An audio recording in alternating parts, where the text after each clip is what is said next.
May 31st, 2008, I nervously stood in front of Forsyth Central's principal, Mr. Fox, in a stadium filled with hundreds of people as I accepted my high school diploma.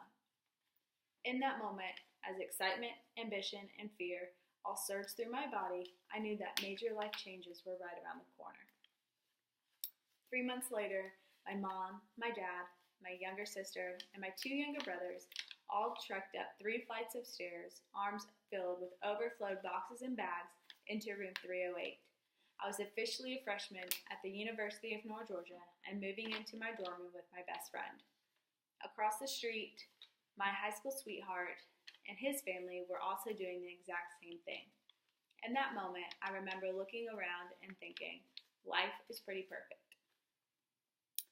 For a fast-paced environment, I was adjusting fairly slowly. I was a year into my college journey and had yet to choose a major. I was constantly struggling and stressed out, dealing with my course load. After recognizing that I was on the brink of a midlife crisis, I decided it was time to call in reinforcement. As my mom and dad pulled into the parking lot, a sense of comfort and relief instantly covered me like a warm blanket. 2 hours of venting, eating, and crying later, I finally walked into my dorm room with this piece of advice that had been lingering on my mind. You have your whole life ahead of you. Take this opportunity to focus on what makes you happy, what you love doing, and figure out how to make a living doing it.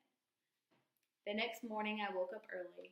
My roommate and I headed to a local hospital along with a couple of our sorority sisters to volunteer. I remember leaving the hospital and thinking how rewarding yet exhausted our morning had been.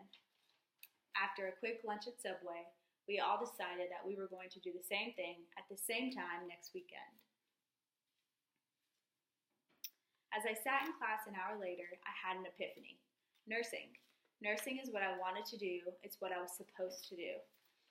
I was so excited to rush back to my dorm room, call my parents, and inform them that my midlife crisis had been swiftly avoided.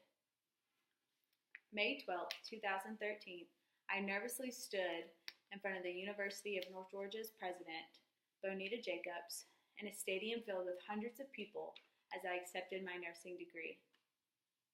In that moment, as excitement, ambition, and fear all surged through my body, I knew that major life changes were right around the corner. Today, I am a proud critical care nurse in a very respected hospital. I have been a nurse for 2 years, and I'm so thankful that I chose the career path I did, even after the grueling all-nighters that become very standard with nursing school. I love my field so much, I have decided to go back, further my education, with the end goal of being a nurse practitioner. I married my high school sweetheart a year ago, and we just bought our first house together. We are happy, healthy, and in the perfect place in life to pursue any and all ambitions and dreams. As I reminisced on this moment and how I got here, I thought, life is pretty perfect.